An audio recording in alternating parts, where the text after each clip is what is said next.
Hello and once again welcome to my YouTube channel जिसका नाम है बिहार बोर्ड इंग्लिश मीडियम। ठीक है, तो जैसा कि आप सब जानते हैं कि आज हम पढ़ने वाले हैं चैप्टर 5, जो कि हमारा चैप्टर 4 था वो कंप्लीट हो चुका था। और जो उसके क्वेश्चन आंसर की वीडियोस है वो मैंने बना दिया है, बट वो अपलोड नहीं किया है। तो आपको कुछ समय के बाद वो वीडियोज़ मिलेगी, या आपको मतलब वो वीडियो बन चुकी है लेकिन उसकी जो फाइल है वो अभी तक अपडेट नहीं हुई। तो उसकी जो वीडियोज़ है थोड़ी लेट मिलेगी, आपको कोई दिक्कत नहीं हुई, या मैं बहुत जल्दी कोशिश करूँगी। ठीक है, तो सोचा मैंने कि आज चैप्टर 5 को स्टार्ट कर दिया जाए। और हाँ, एक वीडियो मैंने डाला है, ठीक है, अपने चैनल पर कुछ इंग्लिश मीडियम स्टूडेंट्स के लिए जो बिहार बोर्ड से दे रहे हैं। और उस वीडियोज़ को अगर आपने नहीं देखा है तो सबसे पहले तो वो वीडियो जाकर देखना। ठीक है, ये चैप्टर पढ़ने के बाद वो वीडियो को जाकर देखना और उसमें रियलाइज़ करना कि कुछ अगर क्वेश्चंस छूट गए हैं उसको बता देना कि मुझे अभी भी इसमें डाउट है। एंड उस वाले वीडियोस में जाकर कमेंट कर देना कि ये चीज़ें हो सकती हैं इंग्लिश मीडियम में, ये किस तरीके से, कब कौन सी चीज़ें होती हैं। ठीक है, रजिस्ट्रेशन वगैरह जो भी चीज़ें के बारे में बिहार बोर्ड के इंग्लिश मीडियम के बारे में होगा तो उस वीडियोज़ में जाकर बोल देना। ठीक है, मतलब कमेंट कर देना और वो वीडियोज़ जाकर अच्छे से देख लेना कि अगर तुम्हारा कोई अगर डाउट क्लियर नहीं होते तो भी बता देना, क्लियर हो जाएंगे आई होप कि वो वीडियो देखने के बाद, क्योंकि उसमें बहुत से क्वेश्चन के बारे में और बहुत सी खामियों के बारे में बात की गई है। ठीक है, तो खैर उस सारी चीज़ों को छोड़कर आज हम चैप्टर 5 स्टार्ट करने वाले हैं। सबसे पहले तो वीडियोज़ को लाइक करो और चैनल को सब्सक्राइब जरूर करना है। ठीक है, तो जिसका नाम है इकोनॉमिक एंड लाइवहुड। ठीक है, इकोनॉमिक और लाइवलीहुड के बारे में बात करते हैं। ठीक है, the main base of economy of any nation is agriculture and industries. ठीक है, तो यहाँ कहने का मतलब जो इकोनॉमी का जो महत्वपूर्ण बहुत इम्पोर्टेंट बेस होता है ना, अगर कोई के नेशन के बारे में बात करते हैं, कोई भी नेशन का जो इकोनॉमी का मेन बेस होता है वो तो या तो एग्रीकल्चर होगा या तो इंडस्ट्रीज होगा, ये दोनों चीज़ें हैं। ठीक है, अपन विच दी लाइवलीहुड ऑफ पीपल डिपेंड, और जिसके ऊपर लोगों की ज़िंदगी गुजरने में हेल्प करती है, डिपेंड करती है। ठीक है, जो नेशन के लोग होंगे उनकी ज़िंदगी डिपेंड होंगे। ठीक है, in comparison to agriculture the importance of industries had terminals increase in modern time and there has no proportional increase in their contribution in economy. तो यहाँ कहने का मतलब है कि अगर एग्रीकल्चर से कुछ चीज़ें कंपेरिजन करते हैं तो जो इम्पोर्टेंस होंगी ना इंडस्ट्रीज़ को वो बहुत ज़्यादा मतलब इंक्रीज़ होकर टर्मिनेट होंगी। ठीक है, मॉडर्न टाइम की बात की जा रही है, और जो उसकी रेशियो प्रोफेशनल चीज़ें इंक्रीज़ होती हैं उनकी कंट्रीब्यूशन में, तो इकोनॉमिक पे चीज़ें डिपेंड करती हैं। ठीक है, देन बात करते हैं in the second half of the 18th century. 18th century की आधे की हाफ की जा रही है, जब Britain became the first country of the world where mechanization started in the agricultural and industrial sector and a new era of industrialization began. तो कहने का मतलब है कि ये उस समय की 18th सेंचुरी की हाफ की बात है, जब ब्रिटेन जो था देश का पहला जो वर्ल्ड में होता है ना, देश की पहली मैकेनाइजेशन शुरू कर चुका था एग्रीकल्चर का और इंडस्ट्रियल सेक्टर पे। और वहीं से क्या स्टार्ट होता है, एक नया एरा जो कि इंडस्ट्रियल पर डिपेंड होता है, बिगिन वहीं से शुरुआत होती है। ठीक है, और जो ये इंडस्ट्रियल होती हैं ये बहुत ज़्यादा लेबर के इंसानों की जो चीज़ें वर्क होती है उनको ये अनएम्प्लॉयड कर लेता है। ठीक है, तो यहाँ बात की जा रही है, आगे बात होगी उस सारी चीज़ों के बारे में, तो आप यहाँ ध्यान दीजिए। ठीक है, इंडस्ट्रियलाइजेशन और establishment of industries on a large scale is the contribution of the industrial revolution where the production of goods is done through machine rather than human labor। ठीक है, तो यहाँ कहा जा रहा है कि या अगर इंडस्ट्रियलाइजेशन या बात करें इंडस्ट्रीज को जो इस्टेब्लिश कर दिया गया था, उसकी जो लार्ज स्केल में उसकी जो काम होती थी, जो उसको सामान का प्रोडक्शन किया जा रहा था, बनाया जा रहा था, उस सारी चीज़ों को किसके द्वारा बनाया जाता था, तो मशीन के द्वारा, ना कि ह्यूमन के द्वारा या ह्यूमन लेबर के द्वारा। ठीक है, in industrialisation production is done on a very large scale. Okay, so there is need of market for its consumption। तो यहाँ कहा जाए कि इंडस्ट्रियलाइजेशन की बात की जा रही है जब उसकी जो प्रोडक्शन होती है बहुत लार्ज स्केल में की जाती है, वो भी विदाउट मतलब मार्केट की जो चीज़ें ज़रूरत है उसके कंजप्शन की चीज़ें, उनके लिए ये बहुत लार्ज स्केल में चीज़ें की जा रही है मशीन के थ्रू। जैसे कि मैंने आपको फर्स्ट या सेकंड चैप्टर में बताया था कि जो वुमेन लेबर थे वो 10 लोग एक कपड़े को बनाने में या 10 कपड़े को बनाने में मतलब डिपेंड थे, तो उन्होंने एक मशीन पे 10 कपड़े को बना दिया, ठीक है। तो ये क्या हुआ, यहाँ पर 10 जो लेबर थे वो अनएम्प्लॉयमेंट हो गए, ठीक है, जॉबलेस होगा। तो यहाँ बात किया जा रही है, यहीं से बेरोजगारी का स्टार्टिंग होता है, ठीक है। Industrialization is a splitting agent of modernization in any country.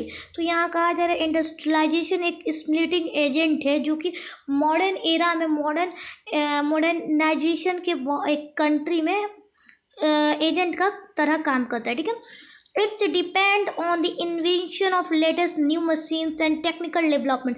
और ये पूरी तरीके से किस पे डिपेंड होता है, पूरी तरीके से नए टेक्निकली चीज़ों पे, और कुछ मशीन जो नए हो उस पर ही डिपेंड करते हैं, ठीक है। Besides machine investment and labour have a very important place as in an stimulating element in industrialization, okay. तो यहाँ कहा जा रहा है कि अगर मशीन के बिसाइड्स की बात की जा रही है या इन्वेस्टमेंट की या लेबर की बात की जा रही है, तो ये बहुत इंपॉर्टेंट एक जगह का रोल प्ले करता है स्टिमुलेटिंग एलिमेंट के थ्रू इंडस्ट्रियलाइजेशन में, ठीक है। देन बात करते हैं इंडस्ट्रियलाइजेशन एक ऐसा सिस्टम है जिसमें जनरली क्या होता है, जो प्रोडक्शन होता है वो फैक्ट्रीज में मशीन के थ्रू होता है, जो चीज़ें होती है, जो काम होती है वो मशीन के थ्रू होती है, ना कि लेबर के थ्रू, ठीक है। Under this system, at first in England, the industrial production system took place the cottage production system. और इस सिस्टम में क्या होता है, पहले तो इंग्लैंड में फर्स्टली बात करते हैं तो इंडस्ट्रियल प्रोडक्शन की जो सिस्टम होती है वो कॉटेज प्रोडक्शन के सिस्टम को की जगह ले लेती है, ठीक है। कॉटेज इंडस्ट्रीज में क्या होते थे, जो लेबर होते थे वो काम करते थे, जो औरतें होती थी घर की वो काम करते, लेकिन ऐसा नहीं था। इंडस्ट्रियल सिस्टम में ये सारे काम कौन करता था, ये सारी चीज़ें मशीन के द्वारा की जा रही है, ठीक है। देन कहते हैं बात की 1715 में की बात की जा रही है। Britain was mainly an agriculture country and 80% of the population of the country lived in village, ठीक है। यहाँ की जा रही है 1750 के बाद, जब ब्रिटेन जो था कि एक एग्रीकल्चर कंट्री के में आ चुका था, उसका जो 80% जो पॉपुलेशन था, जो लोग थे वो गांव के मतलब रहने वाले थे, ठीक है, उनके देश में, ठीक है। Agriculture was the main source of their substance. तो जो एग्रीकल्चर है उनके सब्सटेंस के लिए सबसे मेन सोर्स है, ठीक है। या प्रोडक्शन ऑफ यन की बात करें, या ऊल की बात करें, या glass, iron, ports of clay was done in cottage industries by farmer. और जो ये सारी चीज़ें थी ये फार्मर के थ्रू इंडस्ट्रियल में काम होती थी, कॉटेज इंडस्ट्रीज में, जो कि मैंने आपको ऊपर वाले फिगर में बताया था, ठीक है। देन बात करते हैं the craftsman engaged in this industrial produce things either bye their hands और मशीन्स डेवलप्ड बाय देम। और तो कहने का मतलब ये जो क्राफ्ट्समैन होते थे वो खुद से अपने हाथों से ना और मशीन से ये चीज़ें जो डेवलप्ड इन्होंने प्रोड्यूस कराई है, ये चीज़ों से इंगेज करते थे, ठीक है। और इसमें अगर इंडस्ट्रीज की बात की जाए या टेक्सटाइल इंडस्ट्रीज, इनमें दोनों चीज़ें मेन है, ठीक है, अमाउंट देम, ठीक है, together with the other European countries. और यूरोपियन कंट्रीज के साथ हम बात करते हैं, even Britain cloth was produce in a large scale for international market. और ब्रिटेन की जो क्लॉथ थी वो इंटरनेशनल मार्केटिंग में बहुत लार्ज स्केल में जाने लगी और प्रोड्यूस की जा रही थी, ठीक है। देन बात करते हैं दस were mostly produce by human operated machine. और ये जो चीज़ें जो कपड़े प्रोड्यूस हुए थे ब्रिटेन से, तो ये किस तरीके से प्रोड्यूस है, वो ह्यूमन के जो मशीन को जो ऑपरेट कर रहे थे ह्यूमन, उनके थ्रू, ठीक है। There was a guild systems in 17th and 18th century.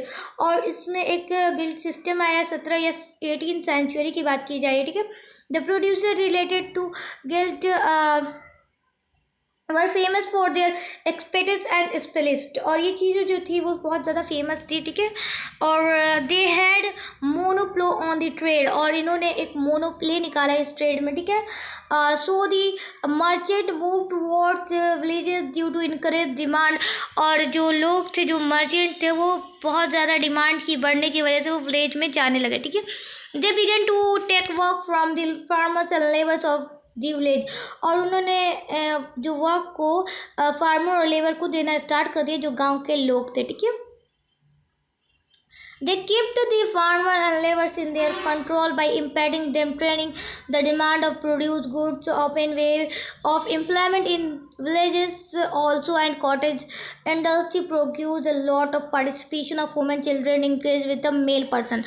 तो यहाँ कहने का मतलब है जो औरतें काम करती थी, वुमेन और चिल्ड्रन मिलकर जो सारी वो मेल पर्सन में इंक्रीज हो गई, बढ़ गई, और उनकी जो एम्प्लॉयमेंट थी कॉटेज इंडस्ट्रीज में, ये चीज़ें जो काम कर रही थी उनके ट्रेन किया जा रहा था लेबर्स को कि इस तरह से आपको मशीन चलानी है, किस तरीके से आपको इसको कंट्रोल करना है, इन्हें ट्रेन किया जा रहा है, ठीक है। देन बात करते हैं dyeing and printing was done in the village of Britain, और जो प्रिंटिंग का काम था, डाइंग का काम था, ये चीज़ें ब्रिटेन के विलेज में काम हो रही थी। After that the finish of goods was exported to colon market, और जब सारे सामान ख़त्म मतलब फिर फिनिश हो जाते थे, काम जब हो जाता था, उन्हें एक्सपोर्ट कर दिया जाता था कोलोन मार्केट में, ठीक है। Thus, even before industrialization, use of machine in production, the period of industrial development was going on, where human labor was used in production in cottage industries, and cottage industries was developing and evolving, ठीक है। तो यहाँ कहने का मतलब है कि जो इंडस्ट्रियलाइजेशन से पहले की बात की जाए, अगर देखा जाए तो जो मशीन की प्रोडक्शन थी यूज़ कर रहा था लोग, और जो इंडस्ट्रियल डेवलपमेंट की जो पीरियड चल रही थी वो उसने क्या किया था कि जो ह्यूमन लेबर थी उनकी जगह ले ली थी कॉटेज इंडस्ट्रीज, और कॉटेज इंडस्ट्रीज को डेवलप्ड और इवोल्व किया जा रहा था, ठीक है। This period is known as proto industries, इसी पीरियड को प्रोटो इंडस्ट्रियलाइजेशन के नाम से जाना जाता है। ओके, देन बात करते हैं free trade and reason of industrialisation के क्या क्या रीजन थे, ठीक है। Free trade and policy of laissez faire in Britain develop the British trade very much, और उस समय की जब फ्री ट्रेड हो रही थी और जब लेजिस की पॉलिसी आई थी उसमें जो ब्रिटिश ट्रेड था बहुत ज़्यादा डेवलप हो चुका था ब्रिटेन का, और जो प्रोड्यूस का जो सामान की मांग थी वो बहुत ज़्यादा बढ़ चुकी थी, और उनके ऐसे पॉसिबल नहीं था कि जो ट्रेडर्स थे वो बढ़ा सके और उनकी जो सेटअप थी वो वहाँ से हटा सके, ठीक है। On the one hand the weavers set idly for secret of yarn, on the other hand there was extraordinary engagement of trade spin a full time working where code, ठीक है। तो यहाँ कहने का मतलब है कि जो दूसरी तरीके से अगर हम बात करते हैं तो वो जो लोग थे वहाँ के उन्हें ट्रेड स्पाइनर करने आता था, ठीक है, जो कि कॉटेज इंडस्ट्रीज को बढ़ाते थे, ठीक है। तो उनको ये चीज़ें क्या किया, इन्होंने फुल टाइम वर्क करने को कहा, ठीक है। तो अगर हम यहाँ पे कुछ चीज़ें देखते हैं, यहाँ देखो इंपॉर्टेंट रीज़न की बात करते हैं। Need is the mother of invention, उनको क्या चीज़ की ज़रूरत थी, तो इन्वेंशन की मांग थी, ठीक है, मॉडल की। Invention of latest new machine, जैसे जैसे नए नए मशीन आ रहे थे उनको वो ज़रूरत थी, ठीक है। दूसरी बात करते हैं evidence of coal and iron, और उनको कोल और आयरन की बहुत ज़रूरत थी, एविडेंस थी। और बिगनिंग ऑफ फैक्ट्री सिस्टम्स की, उन्हें जो शुरुआत हो रही थी फैक्ट्री सिस्टम की उसकी, और एबिलिटी ऑफ चीप लेबर, और जो चीप लेबर में उन्होंने एबिलिटी खोजी, एबिलिटी चाहिए था उनको, और ट्रांसपोर्टेशन फैसिलिटी की ज़रूरत थी। ये सारी चीज़ें उनके रीज़न में शामिल थे, और वास्ट कोलोन सिचुएशन, ठीक है। देन बात करते हैं use yarn of six trade spinner in the situation change was needed where production of trade could be increase, जो थ्रेड की वजह से जो लोग प्रोडक्शन कर रहे थे वो धीरे धीरे बढ़ता गया, और उसकी जो मेन फैक्टर क्या निकली, chain of development that engage in the beginning of years of the industrialization was most related to cotton cloth industry. और ये चीज़ें जो स्पिनिंग करके जो चीज़ें को निकाले जाते, कपड़े बनाए जाते, वो बहुत ज़्यादा डेवलप हुई, और उनको मोस्टली उसे क्लॉथ कॉटन क्लॉथ से रिलेट कर दिया गया इंडस्ट्रीज से, ठीक है। और कुछ इसी तरीके से जब इन्वेंशन हुआ एक लेटेस्ट मशीन का second half of 18th century के सेकेंड हाफ की बात की जा रही है, जो कि इंग्लैंड ने ऐसे रिवोल्यूशन चालू किए थे इंडस्ट्रियल वर्ल्ड के नाम से, ठीक है। जो उसने ऐसे तरीके से क्या किया था, इंडस्ट्रियल एज वेल एज क्लोराइजेशन के तरीके से उसने वे किया। और उसके बाद से 1769 की बात की जा रही है, Richard Arkwright residents of Bolton invented a trade spinning machine, और जो लोग रिचार्ड आर्कवेट की बात की जो कि बाल्टोन के रेसिडेंट थे, उन्होंने एक ट्रेड मशीन को ये क्या इन्वेंशन किया, और उन्होंने निकाला, इस मशीन का फाउंड किया, कुछ इस तरीके से होता है, आई डोंट थिंक तो ठीक है उस then the spinning frame that was run by water power, और जो स्पैनिंग फ्रेम थे वो जो वाटर पावर की वजह से चलते थे, वो जो चीज़ें थी वो वाटर पावर की वजह से चलते थे। ठीक है, देन बात करते हैं in 1770 James Hargreaves residence of हैंडियल develop another spinning machine spinning jenny, और इन्होंने क्या किया, स्पैनिंग मशीन का आविष्कार किया किसने, तो जेम्स हार्गिवेस, ठीक है, जो कि हैंड हील के रेसिडेंट थे। ओके, और इस मशीन को in this machine 16 this step moved by moving a while so 8 threads could be split, और ये मशीन कुछ इस तरीके से था कि ये जब मूव करता था, जब इसकी चक्की मूव करती थी तो 8 जो थ्रेड थी वो स्पाइन होती थी, मतलब बनती थी। इन 1773 John K. Lanchester invented flying shuttle through which weavers started working very fast and demand of thread increased, और कुछ इस तरीके से जॉन केविन ने भी फ्लाइंग शटल का इन्वेंशन किया, और जो चीज़ें थी काम करने की वो बढ़ गई, डिमांड जो थी थ्रेड की बढ़ गई। ठीक है, स्मेल क्रैम्पटन मेड स्पाइनिंग मूल इन 1798 में स्मेल कारपेंट ने भी बनाया। Through this machine variety yarn could be spin in 1785 Edmund Cartwright develop steam operated power loom का इन्होंने ऑपरेट किया और डेवलप किया, और इसी पीरियड का person name banner prepared a machine for cloth printing का इन्होंने स्टार्टिंग किया, और इन्होंने बनाया एक मशीन का क्या नाम है इनका, बेनर। ठीक है, और cylindrical printing the invention of Thomas well ने किया था। ठीक है, और इन्होंने एक रिवोल्यूशन इन द डाइंग और प्रिंटिंग का टेक्सटाइल को इस तरीके से डेवलप किया। ठीक है, ड्यू टू दिस इन्वेंशन, इस इन्वेंशन की वजह से बहुत ज़्यादा डेवलपिंग हुआ। ठीक है, ब्रिटिश के कॉटन टेक्सटाइल इंडस्ट्रीज़ में, और 1820 की बात की जा रही है, और इस इंडस्ट्री स्टीम किन्होंने ये क्या बोलते हैं डेवलप किया था, जेम्स वॉट ने क्या, तो स्टीम इंजन। ठीक है, 1769 also at very important role, और इन्होंने बहुत इंपॉर्टेंट रोल भी निभाया था। ठीक है, since the development of cloth industry depends mostly on कोयला एंड आयरन। ठीक है, और जो एक क्लॉथ इंडस्ट्रीज़ की बात होती है ये बहुत ज़्यादा डिपेंड कोयला और आयरन पे डिपेंड होते हैं इंडस्ट्रीज में। सो ब्रिटिश ने इन्हें बहुत ज़्यादा मतलब पे करने की चीज़ें चालू की इंडस्ट्रीज़ को, और ब्रिटेन बहुत मतलब माइंस में कोयल और आयरन को लेकर आता था। और इसके जब स्टीम इंजन का इन्वेंशन हुआ था, कितने किया था, जेम्स वॉट ने, railway engine were made for use in Britain and to export in other countries, और रेलवे इंजन का भी इन्होंने बनाया, और ब्रिटेन की ये इन्होंने हेल्प किया कि वो किस तरीके से अपने सामान को एक्सपोर्ट करें दूसरे कंट्रीज तक। इन 1815 की बात की जा रही है, हेम्फर डेवी ने इन्वेंट किया सेफ्टी लैम्प। ये सारी चीज़ें याद रखना, जेम्स वॉट की, हेम्फर डेवी इन्होंने क्या किया था, सेफ्टी लैम्प का आविष्कार किया था जो वर्कर थे माइंस के उनके लिए, और ये चीज़ें डेवलप मतलब इन्वेंशन किया था। ठीक है, Henry Bessemer develop a powerful furnace that give more encouragement to iron industries के लिए इन्होंने किया था। ठीक है, बहुत लोग आए, बहुत लोगों ने इन्वेंशन किया। ठीक है, और the invention of new latest machine develop factory system as a result of that new centres of trade and industry emerge. The launches cotton cloth industry situated in Liverpool was made centre, Manchester also become centre of cotton cloth industry.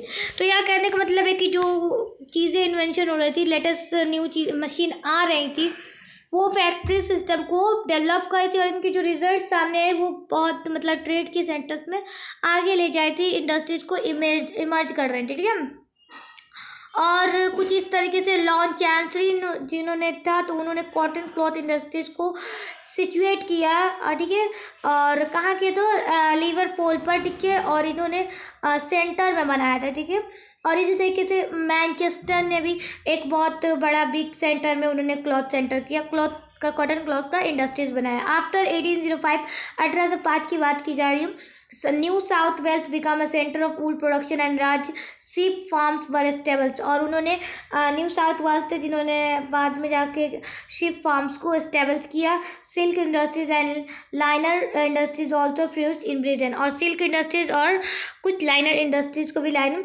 उन्होंने Britain में establish किया। ठीक है, the need of cheap labour, और जिस तरीके से labour की मतलब कि चीप लेबर की ज़रूरत थी इंडस्ट्रियल की। उन्होंने Britain had been on the vanguard, और ब्रिटेन इस सारी चीज़ों में वनगार्ड था, ठीक है। और जब 18 सेंचुरी की लास्ट में बात की जा रही है, कुछ इस तरीके के सिस्टम चालू हुई। जो सिस्टम्स में क्या था, जमींदार लैंडलॉर्ड्स की बात की जा रही है, ठीक है। Made large farms by purchasing small plot of land, और कुछ ज़मीन खरीदने वाले थे, खरीदते हैं और वो जाके बाद में लैंड्स को बेच देते थे, जो कि लैंडलेस लेबर थे, ठीक है। और फिर बात करते हैं आगे कि टू मेक देयर लाइवलीहुड, और इसी तरीके से उन्होंने अपनी ज़िंदगी को बसर करना ही गुजारना है, ठीक है। They are started to go to nearby towns in search of work, और इसी तरीके से वो बाहर चले जाते थे टाउन से अपने काम के तलाश में। Thus in the factories operated by machine countless labour well available to work on cheap rate, और कुछ इस तरीके से ब्रिटिश ने क्या किया था कि बहुत कम रेट में उन्हें उस सैलरी की वजह से रखा था, और बहुत लोगों को रखा था, काउंटलेस लोगों को रखा था, चीप लेबर को, और उनके फील्ड में ये प्रोडक्शन का बहुत हेल्प करते थे। और उनके पास एक गुड कम्युनिकेशन भी था, फैसिलिटी अवेलेबल थी ब्रिटिश के पास, ब्रिटेन के पास, जो कि सामान को जो ट्रांसपोर्ट करना था सामान को फैक्ट्री से दूसरे तक, तो उनके लिए ये जो रॉ मटेरियल था फैक्ट्रीज के, ये सारी चीज़ें अवेलेबल थी।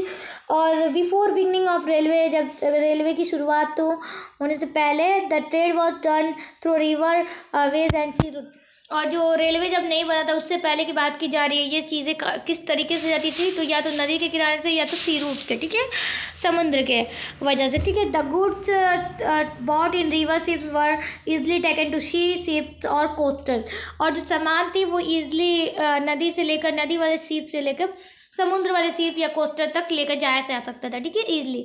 Britain was the among the navigation industries in the world, and export import of all countries were done, okay, were done कहाँ गया, were done specially through the merchant ship of Britain, और कुछ इस तरीके से जो navigation industry थे दुनिया में और सारे कंट्रीज़ में, वो चीज़ें ब्रिटेन के मर्चेंट करने लगे काम, ठीक है।